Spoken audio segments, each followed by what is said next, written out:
Move Rap Club. Move Rap Club. Avec Pascal Sefranc. Pascal Sefranc. Bonsoir, salut ma pote, salut mon pote et salut à Lilian Thuram dans la maison. Lilian Thuram, bonsoir et bienvenue dans Move Rap Club. Bonsoir. T'as le droit aux applaudissements, mais tous nos invités ont le droit aux applaudissements tous les soirs. Comment vas-tu ? Ça va, bien, très bien. Alors ce soir, tu es là pour nous présenter La Pensée Blanche, ton dernier ouvrage qui est paru le 1er octobre dernier. Et pour en parler avec moi, Céline et Philippe, bien sûr. Yes, bonsoir. Bonsoir. Monsieur Thuram ou Lilian, on se voit ou on se tutoie? Comme vous voulez, on peut se tutoyer. Moi j'ai tutoyé direct. sûr, voilà, Non, parce qu'il faut mettre un peu de respect sur cet homme quand même. Bien Non, sûr, mais le tutoiement peut être on tutoie tous les soirs, donc je Voilà. me suis dit par exception. Oui, non, parce que les rappeurs, tu connais, c'est la famille, on a la même âge, la même génération, mais là quand même, Ouais, on se pose moins la question. tu vois. Voilà, Bon. nous avons un champion du monde. Effectivement, Lilian Thuram, aujourd'hui t'as 48 ans, t'es né le 1er janvier 1972 à Pointe-à-Pitre, en Guadeloupe. En 2008, t'as créé la fondation Éducation contre le racisme. T'es l'auteur de plusieurs ouvrages, dont Mes étoiles noires en 2010, qui a reçu le prix Seligman contre le racisme, Manifeste pour l'égalité en 2012 et Notre histoire en 2014 et 2016. T'as été commissaire général de l'exposition-exhibition L'invention du sauvage au musée du Quai Branly en 2011. En 2014, tu as reçu le prix de l'éthique de la fondation Keba Mbaye au Sénégal et tu es également docteur honoris causa en sciences humaines des universités de Stockholm en Suède et de Stirling en Écosse. Voilà. Et sinon, comme le disait Fif, tu es aussi champion du monde 98 avec l'équipe de France et tu as une carrière de footballeur plus que prestigieuse. Voilà. Quel parcours. Voilà, mais j'ai préféré commencer dans l'autre sens que dans la bio d'ailleurs. Voilà. Tu voulais dire un truc? Non, j'allais dire, c'est ouf. Moi, il y avait des trucs que je savais pas, que j'ai appris dans la bio, des trucs que je connaissais pas. Docteur honoris causa, par exemple. Je sais pas c'est quoi, mais j'ai vu que c'était pas des. Mais ça impressionne. J'ai vu que c'était pas des lol et que c'est chaud en fait. Et donc ce soir, on va parler de ton nouveau livre, La Pensée Blanche. La Pensée Blanche, dedans, tu reviens sur comment la pensée blanche est créée à travers l'histoire, l'Antiquité grecque, la soi-disant découverte de l'Amérique par Christophe Colomb, la traite négrière, les religions, en fait, la religion chrétienne aussi, les Lumières et les colonies, évidemment. C'est ça, en fait. Oui, effectivement, en fait, l'idée, c'était de dire que on ne se rend pas compte, mais qu'il y a une pensée blanche qui est une idéologie politique, en fait, qui a divisé les êtres humains en races et qui a donné l'idée qu'il y aurait une race supérieure aux autres. Et donc, on ne se rend pas compte parce que tous les jours, on pense d'une certaine manière et malheureusement, nous pensons encore à travers nos couleurs de peau et par rapport à nos catégories et il faut sortir de ces catégories. Mais comme tu dis, le truc qui m'a choqué, je sais pas si je peux dire choqué, mais à lecteur du livre, c'est ça en fait, c'est qu'on a l'impression que c'est un truc qui n'a pas été réfléchi ou qui n'a pas, enfin, que c'est naturel, que c'est là depuis toujours et que c'est comme ça. Alors qu'en fait, c'est quelque chose qui s'est mis en place, cette pensée blanche. Effectivement, c'est une volonté, comme je dis, aux politiques, c'est-à-dire c'était diviser pour mieux régner. Il faut savoir que historiquement, il y a seulement quelques siècles où on dit qu'il y a des blancs ou des noirs ou des autres. C'est-à-dire que c'est vraiment une volonté de diviser les êtres humains et les catégoriser en races. Et ces races sont déterminées par la couleur de la peau. Et par exemple, en France, on ne le sait pas assez, la France a eu des lois racistes pendant plus de 250 ans. C'est Napoléon ? Exactement, qui a rétabli l'esclavage aux Antilles. C'est-à-dire qu'en fait, il y avait une pensée où on expliquait aux gens qu'être blanc, c'est mieux. Et aujourd'hui, peu importe votre couleur de peau, vous pouvez avoir ce biais. Moi, je suis antillais et lorsque ma mère était plus jeune, on lui disait qu'il était important de se marier avec quelqu'un qui aurait la peau plus claire pour avoir des enfants qui auraient la peau échappée du noir, la peau moins noire. Donc c'est vraiment une idéologie qui touche les gens, peu importe leur couleur de peau. Et la pensée blanche, c'est pas un titre qui pourrait apparaître choquant ? Ça peut apparaître choquant si vous ne lisez pas correctement le titre. C'est-à-dire qu'en fait, les gens qui sont choqués pensent que c'est la pensée des Blancs. Mais quand vous lisez correctement, vous lisez la pensée blanche. Et comme je dis très souvent, c'est assez incroyable qu'il y ait des personnes qui soient choquées dès qu'ils entendent de blanc ou blanche. Il y a un truc que tu dis quand même dans le bouquin, tu dis lorsque tu as parlé de ce projet à ta mère, elle t'a dit tu n'auras pas de problème avec ce livre. Ouais, mais effectivement, parce qu'effectivement, et je rajoute dans le livre, je lui dis mais maman, je comprends pas ce que tu dis en fait. C'est la pensée blanche, c'est pas la pensée des blancs. Et toi-même, effectivement, tu as cette pensée-là. Par exemple, je vais donner un exemple tout bête. Un jour, je discute avec ma maman et je lui dis, maman, dis-moi, tu as remarqué quelque chose quand tu reçois les personnes blanches, tu les reçois à l'intérieur de la maison. Et quand tu reçois des personnes noires, tu les reçois sous la véranda. Et elle me dit, non, j'avais jamais remarqué. Et je dis, ben oui, parce qu'en fait, pour toi, c'est mieux de les recevoir à l'intérieur. Et donc, en fait, on ne se rend pas compte, mais ces jugements-là, ben en fait, c'est ancré en nous depuis des générations et des générations. C'est devenu une norme. Exactement. Et dire la pensée blanche, c'est tout le contraire de la pensée des Blancs. La pensée blanche, c'est effectivement la hiérarchisation des gens selon la couleur de la peau. Et par exemple, en France, jusqu'en 1950, on disait dans les classes qu'il y avait une race supérieure et que la race blanche était la supérieure aux autres. Donc ça veut dire qu'on a été éduqué à travers ce prisme-là. Mais à un moment, tu dis que ça va même plus loin que 1950, parce que je crois que c'est un moment, tu cites un bouquin, alors j'ai plus la ref là, j'ai pas pu noter. En 1977, où ça disait encore que la race parfaite, c'était la race blanche. Effectivement, en fait... Moi, ça m'a choqué, parce que je suis 79. Et je me suis dit, attends, c'était en 77, ça écrivait ça déjà. Mais en fait, ce livre-là a été édité jusqu'en 1977. Et on étudiait en classe jusqu'en 1950. Effectivement, c'est pour dire aux gens, peu importe qui nous sommes, nous devons avoir le courage de connaître l'histoire et de savoir que cette histoire-là, nous avons hérité de ces biais-là, de ces hiérarchies-là. C'est comme quand vous êtes un homme, vous devez savoir que vous avez hérité de l'idée que les hommes étaient supérieurs. Et donc, il faut travailler sur ces biais-là. Et puis, il y a aussi un truc qui, dès le début du bouquin, parce que par rapport au titre, toujours, où tu dis que toi, l'idée aussi t'es venue de ce titre parce que t'as vu un magazine qui parlait de la pensée noire, tout simplement. Oui, effectivement, il y a une dizaine d'années, je me souviens, il y avait un hors-série qui s'appelait La Pensée Noire, et ça m'avait interpellé. Et d'ailleurs, c'est un hors-série d'un grand magazine qui est vraiment de grande qualité, parce que ça m'a appris à découvrir beaucoup d'auteurs, que ce soit des hommes ou des femmes, et qui ont mené une réflexion pour l'égalité entre les personnes selon la couleur de la peau. Et puis on parle de pensée noire, mais aussi d'art nègre, de black music et de plein de choses, et ça choque pas du tout en fait. Il faut se poser la question, pourquoi ça choque pas? Voilà.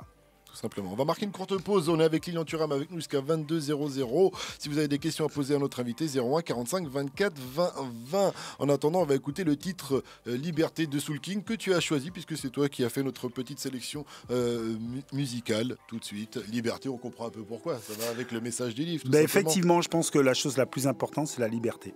Tout simplement. 21h08 sur Move, Soul King, Liberté, très beau titre. Choisi par Lilian Thuram, notre invité, jusqu'à 22h00 sur Move. Jusqu'à 22h, Pascal Sefranc.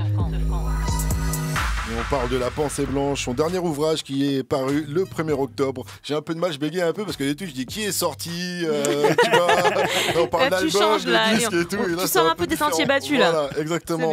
En tout cas, Lilian Thuram, il y a un truc, c'est que du coup, il y a beaucoup de références. Donc maintenant, moi qui, je l'avoue, je suis pas un grand lecteur, je vais devoir aller lire beaucoup de bouquins. Ouais, grave. Parce qu'il y a beaucoup de références à beaucoup chaque page, faut aller lire le bouquin de quelqu'un, ouais. Mais en fait, non, mais il faut simplement dire que la connaissance libère. Ouais. Donc, il faut vraiment inviter les gens à lire pour comprendre en fait la situation dans laquelle nous vivons aujourd'hui. Et est-ce qu'il y a des bouquins que tu peux conseiller, peut-être qu'ils sont déjà dans le livre là, mais j'ai le sien, celui-là. Oui, évidemment, La Pensée Blanche, allez le lire. Allez le lire. Et après, allez regarder Alors, le documentaire. moi, je pense qu'il y a un livre qui a changé ma vie. C'est Krishnamurti.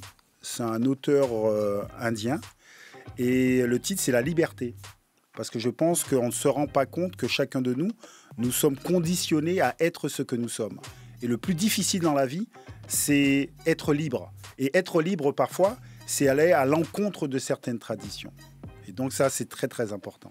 Qu'est-ce qu'être libre? Grande question. Justement, c'est ça, justement, se questionner. Être libre, c'est trouver son propre chemin. Et surtout, comprendre le monde dans lequel nous sommes. C'est ça qui permet d'être libre. Tu parles aussi des auteurs noirs aussi, parce que tu cites beaucoup d'auteurs noirs et tu dis une chose, tu dis qu'ils écrivent tous en fait sur un monde qui infériorise les noirs. En fait, pas tous quand même, parce qu'il y a des gens dans tout type d'écriture, voilà. Mais effectivement, moi je me suis intéressé beaucoup à des gens comme Frantz Fanon, Aimé Césaire et autres, parce qu'il essaie de construire plus d'égalité dans la société. Et je pense que chacun de nous devons participer à ce changement de société. Parce qu'il y a beaucoup de gens qui voudraient que ça change, mais ils ne font rien. Donc il faut simplement s'éduquer, comprendre que l'égalité, en fait, c'est une revendication et ça se gagne, ça ne se donne pas, en fait. Ouais. Et surtout, ouais, tu disais que ces gens-là, ils écrivent en réaction par rapport à ce que les Noirs avaient subi. Et c'est pas une pensée noire. Je sais plus comment tu le dis, mais ils parlent pas de leurs conditions de Noirs. Ils écrivent en réaction par rapport à ce que les Noirs subissent. Ben effectivement, c'est-à-dire que je pense que ce soit les femmes, les personnes homosexuelles, que ce soit des personnes non blanches qui sont dans une société où ils sont opprimés, en fait, ils essaient de comprendre cette oppression pour justement changer les mentalités. Et ce qui est très compliqué dans la société, c'est qu'il y a des habitudes et souvent les gens ne veulent pas changer d'habitude. Donc il faut montrer les choses qui ne vont pas pour essayer d'éduquer le plus grand nombre de personnes pour pouvoir aller vers plus d'égalité. Mais ce qu'il faut préciser aussi dans le bouquin, c'est que tu ne parles pas seulement des Noirs, de l'homme noir, tu parles de tout ce qui est non-blanc surtout. Oui, effectivement. Gens, ça peut paraître comme ça parce que c'est Lilian Thuram qui écrit La pensée blanche. Donc ils vont dire, ah ouais, c'est un pro-black, là, il arrive, Black Panther et tout. Ouais, c'est vrai que tu parles des non-blancs tout le long. Alors c'est surtout, tu dis les non-blancs en fait, donc ça parle de tout le monde en fait. Mais en fait, ça parle de la hiérarchie qui a été faite selon la couleur de la peau. Donc en fait, c'est un livre qui donne à comprendre pourquoi aujourd'hui on se catégorise à travers la couleur de la peau. C'est-à-dire qu'on va dire je suis métisse, je suis noir, je suis blanc, je suis musulman. Mais d'où ça vient en fait ? Mais les gens en règle générale ne connaissent pas la construction de leur propre identité. Et donc l'idée du livre c'est apprenez à comprendre qu'est-ce qui nous a mis dans des catégories liées à la couleur de la peau, qui nous a emprisonnés. Et peut-être qu'il faut grandir pour s'en sortir, en fait, pour qu'on puisse se voir comme des hommes, des femmes. Par contre, tu le dis toi-même, il y en a, ils sont malhonnêtes parce que ça les avantage pas de changer les choses. Ah ben, il faut donc, le savoir. même à la lecture du bouquin, ils vont dire « Ok, j'ai bien compris ce que tu dis, mais j'ai pas envie de changer les choses. » Non, mais tout d'abord, ceux qui ne veulent pas changer les choses ne vont pas lire le livre. Ceux qui ne veulent pas changer les choses vont faire croire que le livre s'appelle « La pensée des Blancs ». Ceux qui ne veulent pas changer les choses vont prendre ça comme une agression. Mais ça fait partie du jeu. C'est-à-dire qu'il faut se rappeler, et c'est pour ça que c'est très important de connaître l'histoire, Martin Luther King, Nelson Mandela, à leur époque, étaient traités de racistes anti-blancs. Et des terroristes aussi. Ben exactement. Donc, il faut savoir que dans une société, il y a des gens qui ne veulent pas changer, il y a des gens qui veulent changer, et il y a la grande majorité qui ne réfléchissent pas. Moi, je pense que nous devons être de plus en plus à réfléchir, à savoir comment grandir ensemble pour sortir de ces catégories liées à la couleur de peau. Vas-y. Je voulais dire un truc, c'est un peu une connerie. On peut dire des conneries. Parce qu'il y a un truc qui m'a fait tilter, c'est ton ami Pierre. Parce que tu en parles dans la préface. Tu vois, Pierre, en fait, tu dis que tu appelles un ami un jour parce que c'est un de tes meilleurs potos, et il est blanc, donc il pose une question, tu dis, faut que je te parle d'un truc, donc il te connaît, donc il n'est pas étonné, j'imagine. Et tu lui dis, je suis quoi ? Il dit, comment ça, t'es quoi ? Tu lui dis, moi je suis noir. Il dit, oui, donc moi si je suis noir, toi t'es quoi ? Et donc lui il te répond, ben moi je suis normal. Ben effectivement. Et moi je me dis franchement, je pense que mes potos à moi ils me répondraient je suis blanc, tu vois. Ouais, oui, s'ils me répondent je suis normal, s'ils me répondent je suis normal, je me dis soit c'est une vanne, soit il m'embrouille, il me cherche, tu vois ce que je veux dire. Même moi quand j'ai lu ça, je me suis dit mais il est bizarre Pierre. Non, Pierre il est chelou. En fait alors, tout d'abord, il faut savoir vous n'avez pas mon âge. Déjà c'est très important. C'est une question aussi de génération. Ouais. Après, où on vit et comment on a l'habitude de se nommer. Ça, c'est très important. C'est pour ça aussi, je pense que c'est très important de comprendre dans quel environnement nous sommes. Contexte, ouais. Exactement. Et très souvent, si vous n'êtes pas dans un environnement où il y a des personnes de toutes les couleurs, où il n'y a pas ces questionnements, effectivement, lorsque vous êtes une personne blanche, vous pouvez penser être la norme. Comme les hommes pensent être la norme vis-à-vis des femmes. Comme les hétérosexuels pense être la norme vis-à-vis en des fait, homosexuels. regarde, je suis d'accord avec toi, mais je pense que mon pote, même s'il le pensait, il me le dirait pas, quoi, parce qu'il sait, parce que j'aurais la même réaction que toi. Ça veut dire quoi? Ouais, parce que Comment justement, ça c'est son je suis comme- pas normal, Même moi. comme c'est son pote et tout, il a dit. Si c'était une autre personne qui lui avait posé la question, je pense qu'il aurait dit ouais, je suis blanc. Mais comme son pote, il s'est sorti instinctivement, ouais, je suis Non, normal. mais parce que je pense que mon ami est juste honnête avec moi-même. Ouais, c'est une autre génération, en plus, tu Voilà. le disais. Ok. À l'époque aussi, tu disais personne ne naît raciste, et dans la pensée blanche, tu dis personne ne naît blanc. C'est-à-dire, qu'est-ce que tu veux dire par là? Ben, c'est très simple. C'est-à-dire que moi, j'ai la chance d'aller dans des écoles en France, à l'étranger, de faire des conférences aussi à l'étranger. Et très souvent, pas plus tard que hier d'ailleurs, ou avant-hier, j'ai fait l'expérience. Je demande qui est blanc.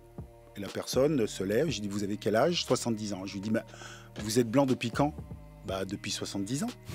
Et je prends une feuille blanche et je lui dis, mais vous êtes de cette couleur? Il me dit, bah non. Je dis, mais pourquoi vous dites que vous êtes blanc? Il me dit, bah je sais pas. Je dis, mais pourquoi? Il me dit, mais par habitude. En fait, ce qui est très marrant, c'est-à-dire que on fige des couleurs de peau aux gens, alors que c'est faux. Et moi, par exemple, mon fils me l'a appris, il avait 4-5 ans. Un jour, je discute avec mon fils, je dis, Kefren, t'es le seul noir de ta classe? Il me dit, mais papa, je suis pas noir, je suis marron. Moi, mon fils, il m'a dit pareil aussi. Ok. Il m'a dit, mon fils, ouais, c'est vrai, ça. Mon fils, il a dit, je suis pas noir, je suis marron. Ouais. Exact. Il m'a dit, je suis pas noir, je suis marron. il a raison, il connaît les couleurs. Oui. Et donc, bah, bien sûr. Et je dis, mais les autres de ta classe sont de quelle couleur? Il me dit, bah, ils sont roses. Moi, il m'a pas dit. Moi, ils me disent blanc. En Ils disent fait, blanc, mais oui, mais en fait, si lui- vous voulez bien, par exemple, regardez, votre t-shirt, est-ce qu'il est de la même couleur que vous? Non. Pourquoi vous dites que vous êtes blanche? Ouais, mais non, mais là, Non, là, moi, mais sur- c'est sur- très sur- important. C'est Moi, très- moi, sur ce coup-là, c'est- je suis pas trop d'accord. Non. Il y a des non, blancs, il y a des. mais non. C'est en fait, on vous a appris qu'il y avait des blancs, qu'il y avait des noirs. Et c'est pour ça que je dis qu'en fait, on nous a conditionnés à nous voir à travers des catégories de peau. C'est-à-dire que si par exemple, vous voyez un Asiatique, vous allez dire que c'est un jaune? Souvent, les gens disent ça, mais ils sont pas jaunes. Non, mais exactement. Oui, mais Ouais, il fut un temps, on disait qu'il y avait des jaunes. c'est vrai, c'est vrai. Il fut un temps, on disait qu'il y avait des rouges. C'était qui les rouges, du coup? Ah, vous savez pas c'était qui les rouges? Non, j'allais faire une blague. Non, Dans le 1617, il dit, mais c'était les Chinois. Non, Et là, tu fais, franchement, non, c'est les il jaunes. fut- non, Ah mais- c'est les rouges, il parle des Non, communistes. non, sérieusement, il fut un temps, on croyait qu'il y avait des rouges et c'était les peaux rouges indiens. Effectivement. Dans les films oui, cowboy. des rouges, c'est vrai. Ok. Ouais, c'est vrai, Non, c'est vrai, c'est vrai. Et donc, Non, mais c'est pour ça que je dis qu'on peut sortir de ces schémas de pensée. Ça vous paraît bête ce qu'on dit, Non, mais dans 20 ans, dans 30 ans, vous verrez que les gens ils vont pas utiliser les mêmes catégories. Parce qu'ils auront grandi. Ouais, bien sûr. Ouais. Mais tu sais, ça me fait penser à cette. Je sais pas si on appelle ça une blague, mais tu sais qu'on voyait souvent avant sur internet quand je suis triste, je suis noir, quand je suis en colère. Ouais, je suis noir, quand oui, je les gens de suis couleur, je suis c'était noir. les blancs et que les Ouais, non. c'est Et ça. Et que- puis toi, quand tu es vert de rouge de honte, vert de trucs, machin, et tu oses m'appeler homme de couleur, tu vois ce que je veux dire? Non, ouais, mais les hommes de franchement, couleur, il faut c'est des vraiment blancs. comprendre que les catégories qu'on utilise selon la couleur de la peau, c'est une construction historique. C'est une idéologie politique. Il y a quelque Ça chose de paraît, très- ça paraît stupide. Excuse-moi, je te coupe, mais il y a quelque chose Ouais. de très important que tu dis, c'est la pensée blanche n'est pas la pensée des blancs exclusivement aussi. Ah non, mais Ça, c'est faut bien le comprendre. Ah, mais aussi. c'est tout à fait ce que je dis, parce qu'encore, c'est l'idée qu'être blanc, c'est mieux. Mais lorsque Il prenait vous allez, l'exemple de sa mère aussi. lorsque tout à vous l'heure. allez en Afrique, en Asie, d'accord, eh bien, il y a des femmes qui se blanchissent la peau parce qu'elles pensent que c'est mieux. Ouais. En fait, c'est une idéologie qui est devenue monde parce qu'il y a eu la colonisation. Ouais, c'est vrai, j'ai vu un truc comme ça, même au Pakistan. Je pensais que c'était vraiment qu'en Afrique, mais au Pakistan, il y a ce problème-là, ils se blanchissent la peau. Et même en Chine, si t'as la peau trop bronzée, t'es vu comme quelqu'un de pauvre. Et, Ah oui, oui, ouais. Mais ça, c'est autre chose, C'est d'accord. pas- C'est parce que pour eux, ça sous-entendait, je crois que en Ouais, gros, mais- t'avais un travail d'or. Oui, mais Tu ça travaillais veut dehors au dire ce que ça soleil, veut donc dire. c'est Ça une veut dire question que- de que richesse aussi. il est ouais. préférable d'être blanc. Ok. Mais moi, j'ai une question. Est-ce que tu as eu des problèmes encore par rapport à ton livre? Parce que quand on s'est eu au téléphone la dernière fois, tu m'as dit, bon, là, mon livre, il va sortir. Il y a pas, personne ne l'a lu encore. Personne ne l'a lu. Ça sort comme ça et tout. Et je veux pas que les gens ils puissent le lire avant pour ne pas le dénigrer ou pour donner des fausses informations. Et je voulais savoir si tu avais eu des problèmes ou si le titre a choqué les gens. Est-ce qu'on t'a mis dans Alors la sauce? sincèrement, je pense que les personnes qui prennent le temps de lire le livre aiment le livre. Parce qu'en fait, il y a des choses qui vous paraissent tout à fait normales et tout d'un coup, vous êtes obligé de vous questionner et de voir les choses différemment. En fait, ça perturbe. Ouais. Et pour l'instant, non, c'est un accueil qui est vraiment très très bien. Non, parce que dedans, il n'y a rien de. Enfin, je veux dire, il y a que. Il y a des réflexions. C'est des réflexions. Et c'est pas un livre qui peut causer des problèmes, mais juste le titre, souvent les gens s'arrêtent à la page. Oui, ceux qui vont faire l'amalgame entre la pensée blanche et la pensée des blancs, comme tu dis, ceux qui n'ont pas compris le livre, ils risquent de pas comprendre. Mais c'est qu'ils ont. Enfin, d'avoir une réaction un peu énervée, mais ils risquent de pas. C'est qu'ils n'ont pas compris le livre, tout simplement. Voilà, 21-23. Restez connectés sur Move. On est avec Lilian Thuram avec nous jusqu'à 22h00. On va parler un petit peu de musique aussi avec Céline, puisque c'est un thème qu'on retrouve quand même, tout ce qui est le racisme et tout ça. Tu as déjà participé aussi avec certains artistes comme Sefiu à certaines choses. On va en reparler donc juste après. Un son de Black M, c'est Je suis chez moi, un son que tu as choisi. Tout son sens prend dans les paroles, tout simplement. 21-23 sur votre radio hip-hop sur Restez Connectés. Move Rap Club. 21-27, on est toujours avec Lilian Thuram avec nous jusqu'à 22h00. On parle de La Pensée Blanche, un ouvrage qui est disponible depuis le 1er octobre. Et nous, on est plus musique d'habitude. Et c'est vrai que même dans le bouquin, tu parles pas beaucoup de musique. Il y a une seule ref que j'ai notée, c'est celle-ci. À un moment, tu parles de James Brown parce qu'il parle par rapport à sa référence dans ce morceau où il dit Say it loud, I'm black, I'm proud. Donc criez-le, dites-le fort, clamez-le. Je suis noir et fier. Voilà. Meilleur accent, tu connais. Et Non, mais là, je suis sincère là. Ah bon? Voilà, tu l'as pas. Non, c'est pas une vanne. Bon, très bien, super. D'habitude, je suis pas très bon. D'habitude, c'est nul son anglais. Et dans le rap, c'est un truc qui revient souvent, noir et fier. Et c'est un peu comme la pensée blanche, c'est des titres ou des expressions qui peuvent être mal comprises. Parce que là, en fait, quand on dit noir et fier dans le hip-hop, ou en tant que noir, il ne s'agit pas de se déclarer fier d'une condition, ni de décréter une quelconque supériorité des non-blancs sur les blancs. C'est un peu aussi ce que tu disais tout à l'heure, Fif, c'est d'accord avec moi? Oui, effectivement, c'est-à-dire que il faut toujours, derrière toute chose, essayer de comprendre. Et en fait, il y a des personnes qui souffrent dans une société. Et lorsque vous souffrez, vous avez tendance à ne pas développer la chose la plus importante pour un être humain, c'est l'estime de soi. Moi, je suis joueur de foot, j'ai eu la chance d'avoir une grande carrière. Je sais à quel point l'estime de soi, en fait, vous emmène très, très, très loin. Et donc, très tôt, il faut éduquer les enfants à prendre soin de cette estime de soi. Et s'il n'y a pas une société qui vous renvoie une image positive, il faut qu'il y ait des personnes autour de vous qui disent, voilà, tu es capable du meilleur, comme tout le monde. La musique, donc c'est un biais quand même pour faire passer tous ces messages aussi. Et Céline, elle a repéré quelques... Dans le rap, justement, il y a dans certains cas, justement, il y a la pensée blanche qui est retranscrite dans des petites scénettes aussi parfois. C'est plus utile pour passer un message aussi. C'est comme les BD pour les enfants. Finalement, quand on met en scène tout de suite, ça permet aussi de mieux comprendre ce qu'on veut dire, où le rappeur justement a envie de nous emmener. Et on a par exemple DC's avec Taïro sur ça. Je connais aucune victime parmi les gens de mon quartier. Moi je connais que des feignants, des nègres qui vivent sur la sécu et qui c'est qui paie, c'est nous. Bon, t'as pas pu écouter le tout début, mais en tout cas ça revenait aussi ce que disait aussi Sefran quand il te citait, où tu disais qu'on n'est pas raciste, ou voilà, il y a tout ce truc-là qui est mis en lumière en tout cas dans ce titre.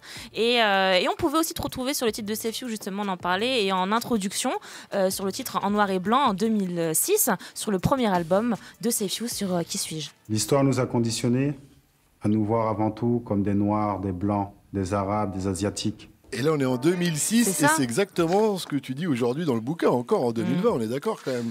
Effectivement, je pense que l'éducation, c'est de la répétition. Et il faut encore une fois des armes pour comprendre la société dans laquelle nous sommes. Vous pouvez demander l'égalité, mais parce que vous êtes enfermé vous-même dans une catégorie, ne pas travailler pour l'égalité. Ça paraît incroyable. Et donc l'idée, c'est de dire aux gens, nous devons comprendre ce qui se passe. Et nous n'avons pas d'autre moyen de se référer à l'histoire. La chose la pire pour un individu, c'est de ne pas avoir de mémoire. Et donc, il faut vraiment travailler sur ça. Et je pense qu'un livre comme ça, j'aimerais aussi que des artistes, des rappeurs puissent travailler avec ce livre-là, parce que ça peut donner des inspirations.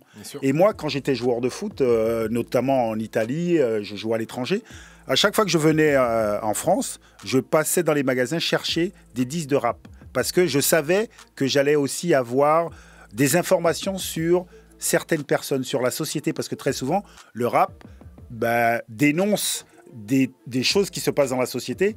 et qu'on ne peut pas le dénoncer sur les plateaux de télévision. Voilà. C'est vrai, ils font des analyses aussi parfois, des cryptes. Et du coup, si tu peux nous parler aussi à cette époque-là de ce titre-là, comment il s'était fait justement et comment vous êtes arrivé à faire ce titre. Tout d'abord, c'était un artiste que j'aimais beaucoup. Je crois qu'un jour, on s'est rencontrés lors d'un match, après un match de l'équipe de France au Stade de France. On a discuté un petit peu. Il m'a demandé si je voulais venir faire ce clip avec lui. Je lui ai dit avec grand plaisir. Et c'est quelqu'un que j'aime beaucoup parce que là aussi, il fait passer des super messages. Et j'aimais bien le fait qu'il ne veuille pas la notoriété, en fait, qu'on ne pouvait pas le reconnaître. Ouais, et je trouvais que c'était... il était sincère. Il était sincère dans sa démarche. Puis il était engagé, oui. C'est ça, il était engagé. Ouais, toujours. Et je pense que... non, c'est quelqu'un de très important. Et c'est vrai que souvent... on a tendance à dire que les rappeurs n'ont pas de message. Là aussi, c'est pour dénigrer le discours de certaines personnes. Et je trouve qu'au contraire, ce sont ces personnes, ces artistes, qui font réfléchir toute une génération. Et si les politiques les écoutaient un peu mieux, je pense qu'il y aurait moins de problèmes. Et en plus ancien, du coup, en 91, on a NTM sur le titre Blanc et Noir. La différence ne se voit que dans les yeux des bâtards. Différence ethnique, alliance de culture. Gros classique de NTM. T'écoutais un peu de NTM à l'ancienne un peu de respect quand même. Mais qu'est-ce que ça veut dire ça? Pardon, normal. Il te voit comme un papy. Hein. Non, pas du tout. Attends, il est frais. Il est là. En plus, qui fait d'autres genres de sons. Il est plus jeune que Joey Star et Cool Chain. C'est vrai. Donc d'accord, ok. Donc il aurait pu peut-être être plus sur un autre album, je sais pas. Non, c'est vrai. Et puis on parlait aussi des idées reçues autour de la couleur de peau, des pensées dictées par la couleur. Et on a ce classique aussi, c'est Ma couleur de B2O. Jugé à cause de ma couleur, j'ai fait les choses dans la douleur. Aujourd'hui, il y a une partie du rap qui ne passe pas forcément de message. Est-ce que toi, t'aimerais que ce soit plus militant ou tu te dis, bon, bah, c'est comme ça et puis, En fait, c'est pas du militantisme, en fait. Moi, je pense que passer des messages pour qu'on puisse grandir ensemble, c'est de l'intelligence. Et effectivement, il faut inviter tout un chacun, peu importe le métier, d'éduquer la société pour la rendre meilleure. Et toutes ces petites choses font que la société change et s'améliore. Si aujourd'hui, nous sommes dans cette société où est-ce qu'il y a encore quelques problèmes, c'est qu'il y a des gens avant, que ce soit des écrivains, des chanteurs, des artistes, des peintres, un peu tout le monde qui ont travaillé sur ces sujets, qui ont dénoncé les inégalités et qui ont fait avancer la société. Donc aujourd'hui, il faut le faire. Ils ramènent leur pierre à l'édifice au fur et à mesure. Exactement. C'est ça. Et puis on parlait de catégories, et puis bon, certains diront que c'est pas un rappeur finalement. Tu vois, Kamini avait un morceau qui s'appelle Je suis blanc, et du coup ça donne ça. Argent, logement, les flics, les gens, commun, changement, depuis, je suis blanc. Ouais, je disais on parlait de catégorie, mais justement, je pense que ça aussi, ce morceau... Oui, mais parce que dans ce clip, il faisait un white face. C'est ça, exactement. Kamini. Et Lilian, dans le bouquin La pensée blanche, tu parles justement de cette journaliste qui avait commencé à s'immerser, et justement qui a donné l'inspiration aux autres journalistes de faire des blackface afin de vivre... enfin, des blackface. Ouais, c'est pas des blackface. C'est pas des blackface, pardon, je m'exprime mal. Ouais. Mais en tout cas, des journalistes qui sont de se mettre dans la peau de l'autre. Se mettre dans la peau de personnes de couleur, en tout cas pour l'époque. Voilà, j'explique la différence avec les blackface. Ça, par exemple, à l'instant, là, ce que tu as dit, les personnes de couleur. Ouais, j'ai tilté quand je l'ai voilà. dit. J'allais reprendre là. C'est pas ça, c'est que là, je pensais à un mec qui était en train de se maquiller, si tu veux, tu vois. Donc c'est pour ça, ça m'a... En fait, je pense que c'est très important, un changement de point de vue. Se mettre à la place de l'autre. Ça, c'est très important. Et parfois, on ne nous éduque pas à ça. Et lorsqu'on se met à la place de l'autre, on voit les choses différemment. Et par exemple, mon livre, c'est aussi ça. Essayer de montrer les choses d'un autre point de vue. Pour essayer de questionner la norme. Et tout d'un coup, tu te dis, ah, j'avais pas vu ça. Par exemple, un exemple pour montrer ce que je veux dire. Un jour, j'étais en Italie et nous étions en train de manger. Il y a mon entraîneur qui vient à notre table en disant « Oh, pourquoi vous êtes toujours ensemble, vous les Noirs ?» Ah ouais. Et je lui dis « Tiens, c'est bizarre ça. Parce que là-bas, il y a une table de blancs, là-bas aussi.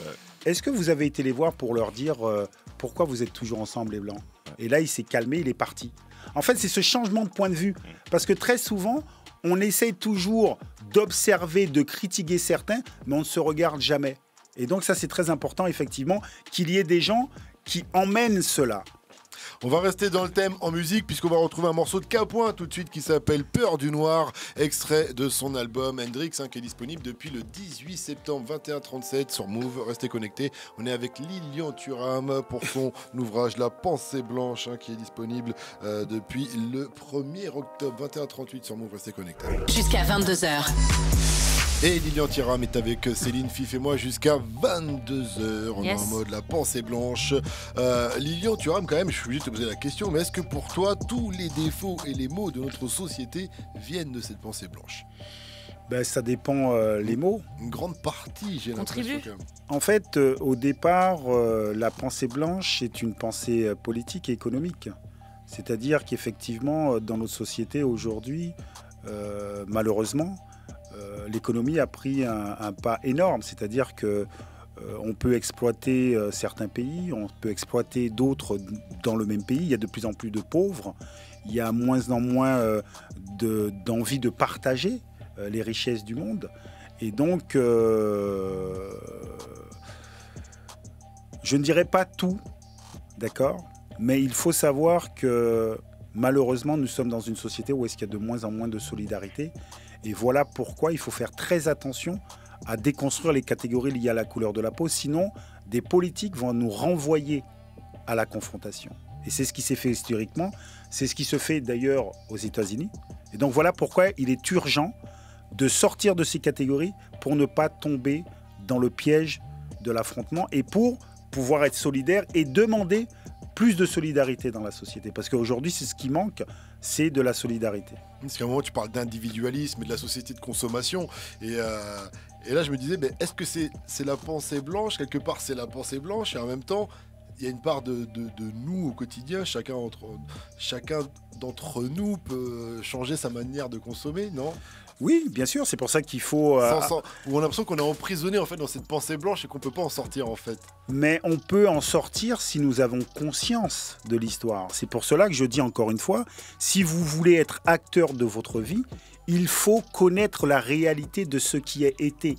Mais malheureusement, très peu de gens ont conscience de l'histoire. Encore une fois, je vous dis, si vous allez dans la rue, ou même les personnes qui nous écoutent, vous leur demandez, ok, vous utilisez des identités liées à votre couleur de peau, d'où ça vient ? À quel moment on a construit ces identités ? La grande majorité des gens ne vont pas savoir. Et donc, cette pensée-là construit un discours. Et ce discours, si vous n'arrivez pas à la questionner, vous la reproduisez de génération en génération par habitude. Donc la première des choses, c'est comprendre l'histoire. Apprendre l'histoire. Tu cites d'ailleurs beaucoup de grands hommes historiques. Et donc il y en a qui ont eu des comportements plus que racistes et d'autres qui ont quand même combattu tout ça. Et d'ailleurs, beaucoup de respect sur Georges Clemenceau, par exemple. Je ne savais pas spécialement, je ne connaissais pas bien la vie de Georges Clemenceau, qui s'est prononcé souvent contre le colonialisme, contre l'empire colonial, contre le colonialisme, je ne sais pas trop comment on dit. C'est comme ça. Ouais, comme ça. Je m'exprime correctement. Super. Mais on apprend plein de choses, en tout cas, à travers ce livre, pour ceux qui veulent en savoir plus, en tout cas, par rapport à l'histoire, comme tu dis. Mais quand tu parles de pensée blanche aussi, tu parles beaucoup de domination blanche, que c'est quelque chose qui est mis en place pour dominer l'autre. Et je me dis, du coup, en quoi Lilian Thuram, champion du monde 98, c'est un jour senti dominé d'une quelconque façon, tu vois ce que je veux dire ? Mais tu parlais de confiance en soi tout à l'heure, tu disais que tu en avais beaucoup. Mais la question, encore une fois, c'est pas individuellement. Moi, je suis des Antilles. Donc, la première fois où j'ai été violenté sur la couleur de ma peau, j'avais 9 ans. Et donc, j'ai eu l'obligation de comprendre pourquoi on infériorisait les Noirs. Et j'ai compris que c'était lié à l'histoire, notamment l'histoire de l'esclavage. Mais j'ai aussi compris par la connaissance que l'esclavage, ce n'est pas une confrontation entre personnes de couleurs différentes. Parce que très souvent, on voudrait faire croire aux gens que c'est les Noirs contre Blancs. Non, c'est une minorité de gens qui sont dirigés par la cupidité, qui ont construit les Blancs, construit les Noirs, hiérarchisé les personnes selon la couleur de la peau. il y a toujours eu des personnes de toutes les couleurs qui ont dénoncé l'esclavage. Il y a toujours eu des hommes de toutes les couleurs et des femmes de toutes les couleurs qui ont dénoncé la colonisation. Ça, c'est très important à comprendre que ces systèmes-là, ce sont avant tout des systèmes économiques. Et tout système économique construit un discours.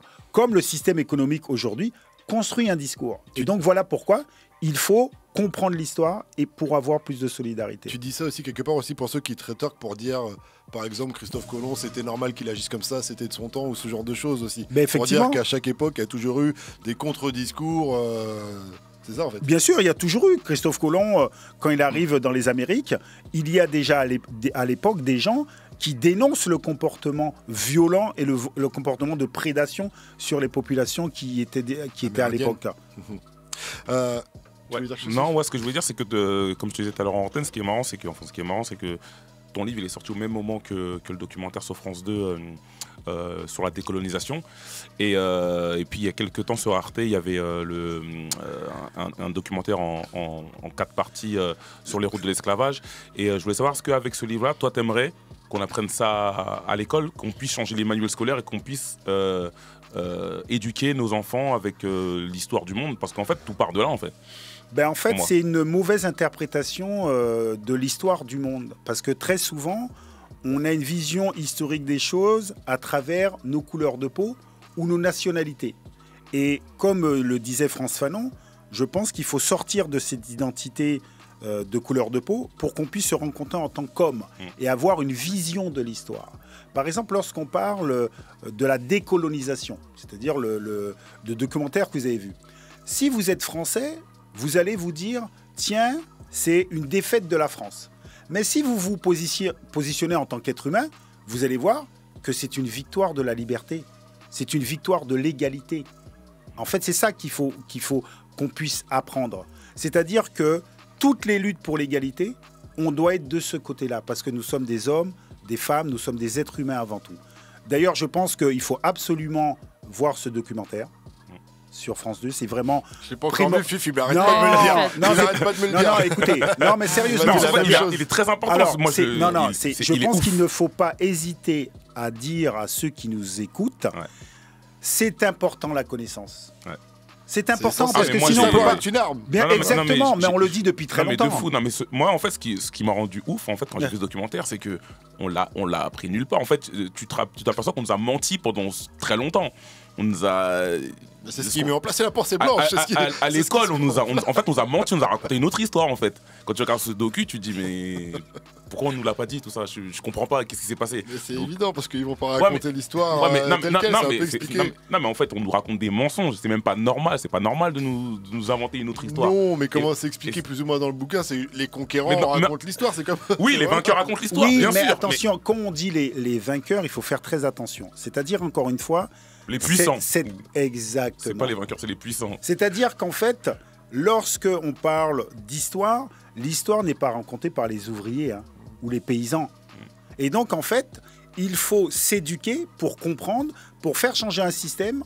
Là aussi, il ne faut pas être d'une grande naïveté. Ceux qui font changer tout système, c'est la société civile qui demande. C'est-à-dire que si les ouvriers ont eu droit de grève, c'est parce qu'ils ont lutté pour avoir les droits de grève. Il n'y a pas quelqu'un qui arrive en disant « Ok, on va vous octroyer des droits de grève ». Non. Et donc, voilà pourquoi il faut lutter à travers la connaissance. Quand vous apprenez les choses, quand vous comprenez les choses, vous pouvez vous mettre en mouvement. Il y a un truc, je me suis dit, peut-être à un moment, c'est peut-être un peu utopique, même comme vision, quand tu dis que ton rêve, en fait, c'est que nos pensées ne soient plus jamais dictées par la couleur de notre peau. Et là, je me suis dit, on aimerait tous que ce soit le cas, mais quand est-ce que ça va arriver ? Il faut beaucoup d'efforts. Alors, tout d'abord, mon grand-père est né en 1908, 60 ans après l'abolition de l'esclavage. Parce que certaines personnes pensent que l'esclavage est désincarné, c'est pas des hommes, d'accord ? 60 ans. Ma mère est née en 1947, il y avait la ségrégation. Moi, je suis né en 72, il y avait l'apartheid. Vous avez vu le chemin qu'on a parcouru ? Mais pourquoi on a parcouru ce chemin ? Parce qu'il y a eu des hommes et des femmes de bonne volonté qui ont voulu plus d'égalité. Donc effectivement, si on se dit qu'on ne peut pas changer, on ne va pas changer. Mais si on se dit que chacun de nous, on doit s'armer de connaissances et de compréhension, on va changer plus rapidement. Et d'ailleurs, est-ce que tu es pour les quotas alors ? À la lecture du bouquin, je me suis dit que oui. Donc en fait, vous savez, les choses ont changé relativement rapidement pour les femmes parce qu'il y a eu des quotas. Oui. Et aux donc États-Unis, il y a eu un président. Voilà, et la réponse est tout trouvée. Mais encore une fois, c'est normal qu'il y ait des personnes qui ne veulent pas de quotas. Parce qu'en ne voulant pas de quotas, eh ben, ils passeront toujours avant. Mais je pense que pour une société plus juste, il y a des choses à faire. Voilà. Tu dis aussi que il faut le rappeler que tu souhaites que ce livre soit l'occasion d'entamer un dialogue sans haine ni sectarisme, sans mauvaise foi, qui nuise à un bon échange d'idées. Tu ne veux pas diviser, mais rassembler, bien sûr, autour d'un constat. Mais quel constat, du coup, alors ? Mais le constat que nous sommes enfermés dans des schémas de domination, dans des schémas de catégorisation selon la couleur de la peau, et qu'il faut grandir. C'est-à-dire que nous sommes des héritiers d'une histoire qui est extrêmement proche, où il y avait des lois racistes dans les pays. Et même en France, jusque dans les années 1946, il y avait le code de l'indigénat. Et si vous connaissez cette histoire, vous vous dites, voilà, on va avancer, on va grandir et on va changer la société. Et il faut prendre conscience qu'aujourd'hui, il y a moins de racisme qu'avant. Parce que beaucoup de gens pensent qu'il y a plus de racisme, qu'il y avait plus de racisme avant. Non, non, non, non. Il y a moins de racisme aujourd'hui. Et d'ailleurs, ce qui est incroyable, c'est que comme les choses changent, il y a des gens qui se radicalisent, ceux qui ne veulent pas le changement. Il ne faut jamais oublier qu'il y a des gens qui ne veulent pas le changement. Et donc voilà pourquoi ceux qui veulent le changement doivent s'armer intellectuellement pour comprendre les choses et participer au changement. Alors, rien à voir, excuse-moi, je passe du coq à l'âne, mais je voulais en parler vite fait, parce que c'est presque la fin, il nous reste 10 petites minutes à passer ensemble. Et dans le bouquin, il y a une carte du monde à l'envers. J'aime bien son explication sur ça. Non, mais cette carte, elle est extrêmement puissante pour faire comprendre en fait que chacun de nous, nous avons des habitudes. Et la carte traditionnelle que les gens connaissent, l'Europe est au centre. Mais les gens, ils ne savent pas que l'Europe est agrandie, que l'Afrique est rétrécie, que l'Amérique du Nord est agrandie, l'Amérique du Sud est rétrécie. Sur toutes les cartes. Sur les cartes traditionnelles qu'on connaît, même la Russie paraît plus grande que l'Afrique. Et donc moi, j'ai fait une carte du monde où j'ai renversé les choses. Et quand j'arrive en classe, notamment avec les enfants, ils me disent « Mais monsieur Thuram, la carte, elle est pas bonne. » Elle est bizarre, votre carte. Elle me dit « Ouais, mais parce qu'en fait, on voit pas la France. » J'ai dit « Mais les enfants, vous avez déjà vu un ballon de foot ?» Oui, un ballon de foot, est-ce qu'on peut dire que c'est à l'envers? Non. Pourquoi? Mais parce que c'est rond. Et j'ai dit « C'est pareil. La Terre étant ronde, on peut la regarder dans n'importe quelle direction. » Et c'est ça qu'il faut dire aux enfants. Ça veut dire qu'il faut montrer aux enfants qu'il y a plusieurs façons de voir les choses. Et faites très attention lorsqu'on vous montre qu'une façon de faire ou de dire, parce que c'est ça qui est dangereux. Mais d'ailleurs, alors ça je savais pas, mais tu dis que je passe à côté de cette info, mais qu'en Chine, ils ont refait leur carte, quoi. Bien sûr, avec la Chine au milieu, quoi. Exactement, bien sûr. On peut le vérifier, on peut t'as mis l'adresse du Oui, d'un oui, site oui, là, pour, on peut. Pourquoi? Parce qu'en fait, se positionner au centre, c'est pas anodin. Se positionner comme étant la norme, c'est pas anodin. Et étant le centre du monde, quelque part. Exactement. Ouais. Se positionner en haut et au centre, c'est pas anodin. Ça construit nos imaginaires. Et donc voilà pourquoi il faut complexifier nos connaissances pour comprendre en fait ces choses-là. Il y a beaucoup de comparaisons aussi dans l'album. Pardon. C'est un peu un album. C'était plus fort que toi. Il fallait que tu sortes au moins une fois dans l'heure. En tout cas, il y a beaucoup de comparaisons entre le concept de supériorité naturelle des Blancs et celui de la supériorité naturelle des hommes. Des hommes, voilà. C'est difficile à dire. Non. Non, mais en fait, c'est vrai que très souvent, je pense qu'on ne prend pas conscience des hiérarchies du passé. Et la plus vieille hiérarchie qui existe de nos sociétés, c'est la hiérarchie des hommes sur les femmes. Et cette hiérarchie est tellement ancrée dans nos sociétés, c'est que les hommes s'octroient le droit de tuer leurs femmes. Et donc, je pense qu'il faut qu'on puisse avoir conscience de ces hiérarchies. Sinon, on les reproduit par habitude. Et effectivement, en faisant le parallèle, on voit que c'est le même mécanisme. Vous savez, il y a une dame qui malheureusement est décédée, une anthropologue française d'une grande qualité, elle s'appelle Françoise Héritier. Elle me disait toujours, Monsieur Thuram, je fais tous les jours attention à ne pas avoir des préjugés racistes. Et je pense que nous devons faire ce travail. Nous devons aussi tous les jours faire attention à ne pas avoir des préjugés sexistes ou homophobes. C'est-à-dire que nous devons faire attention à ce que nous sommes. Nous devons apprendre à nous connaître nous-mêmes. Et malheureusement, je trouve que ce n'est pas enseigné. Et il faut avoir cette curiosité. Il faut pousser notamment les plus jeunes à dire « Faites attention, on vous a mis dans l'idée que certaines choses ne sont pas faites pour vous. Si, tout est fait pour vous. Et surtout, la connaissance, surtout les livres, surtout la compréhension. » Tu dis un truc aussi qui m'a étonné pour un ex-sportif professionnel. C'est étonnant, tu reprends les paroles du généticien Albert Jacquard. Tu dis l'idée selon laquelle dans chaque discipline, il faut qu'il y ait un premier, un deuxième, un troisième est une aberration. Ben, alors que toi, tu t'es battu toute ta vie pour être le premier, j'imagine. Enfin, une bonne partie de ta vie en tout cas. Encore une fois, il faut se battre pour être le meilleur de soi-même. Même pas avec les autres en fait. C'est pour donner le meilleur de soi-même. Et c'est pour cela que je parle. Même dans le sport, ben il y a oui, c'est le meilleur de soi-même. Ouais. Et en fait, par exemple, le sport m'a appris quelque chose d'essentiel. Et je pense qu'il faut vraiment apprendre ça à tous les enfants du monde, à tous les pays du monde. La remise en question de ce que vous êtes. Et parfois, on a peur de se remettre en question. Et c'est pour cela qu'il faut aborder, par exemple, l'histoire de France sereinement, tranquillement. Parce que c'est une remise en question. Et à la fin de la remise en question, en règle générale, mais vous devenez meilleur. Vous devenez meilleur. Mais il faut obliger certaines personnes à se remettre en question. Et si vous êtes armé intellectuellement, vous allez participer à cette remise en question. Et avant de se quitter, parce qu'il ne reste vraiment plus beaucoup de temps, mais il faut que tu m'expliques 2-3 trucs. J'ai quasiment tout compris à la lecture du bouquin, mais un passage que j'ai pas bien très compris, j'allais dire, c'est le suicide de la race.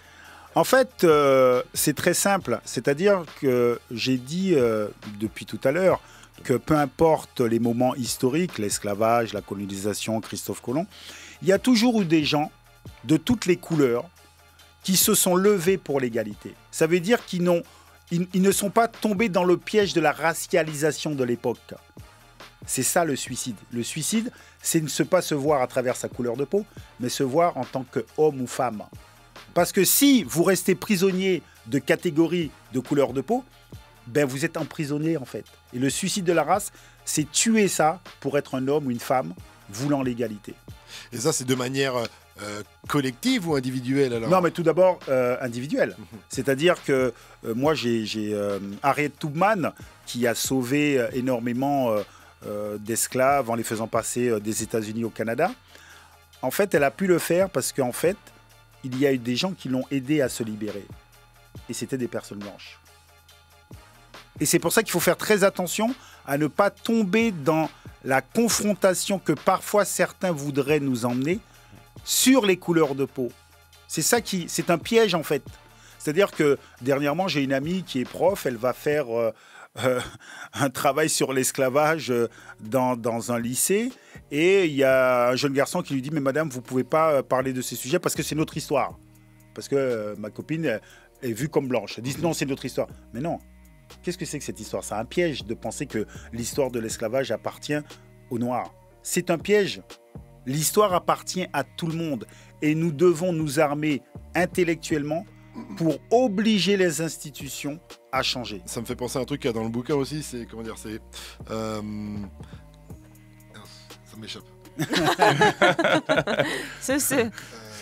Bon, ça m'a échappé, c'est pas grave, ça reviendra. Mais ça revient à ce qu'on disait tout à l'heure, il faudrait que, je sais pas, forcer pour pouvoir dire à l'éducation nationale de parler de ces sujets-là et dès le plus jeune âge. On n'est pas rendu. Ce qui est très intéressant, c'est que là, tu es en train de dire qu'il faut demander.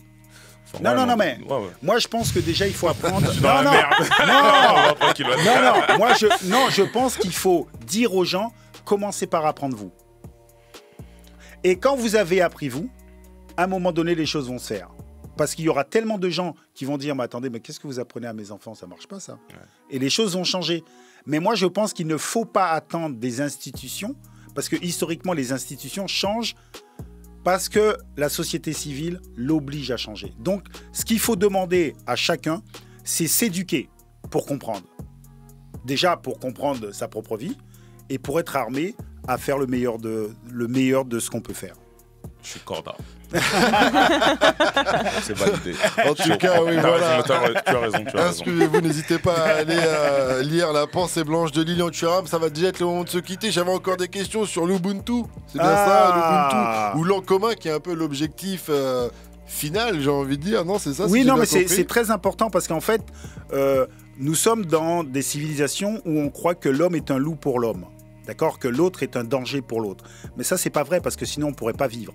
Déjà, là, on pourrait pas être ensemble. Mais il y a d'autres sociétés qui expliquent que ce que je suis, c'est grâce à toi. Et donc, c'est pas la même chose. Où il y a des sociétés, il dit l'homme est un médicament pour l'homme. Ça veut dire que moi, si je dois me soigner, c'est grâce à toi. Et donc, ça crée de la solidarité. Et ça, c'est très important de savoir qu'il y a plusieurs philosophies dans le monde qui ne partagent pas l'idée qu'on doit être en guerre l'un contre l'autre. On va se quitter sur ces belles paroles. Merci d'être venu nous voir, Lilian Thuram. On se laisse sur ce message d'espoir, de vivre ensemble, j'ai envie de dire. Et au plaisir. Merci de votre invitation, en tout cas. Voilà. T'inquiète pas, je t'ai pas parlé foot, je suis un vrai footix. Donc y a pas de... C'est vrai, il comprenait pas. Il dit pourquoi il me parle pas de foot? Moi, il parle de foot. C'est un footix. Je suis pas un expert, donc c'était parfait. Allez, Pécho, La pensée blanche, en tout cas, c'est disponible. C'est paru le 1er octobre. La pensée blanche de Lilian Thuram, ça vous fera avancer, j'espère. Voilà, c'est censé vous élever un petit peu. Voilà. Ça va nous faire avancer. Il y a les clés dedans, il y a des clés. Excellente soirée à vous tous. Move Rap Club.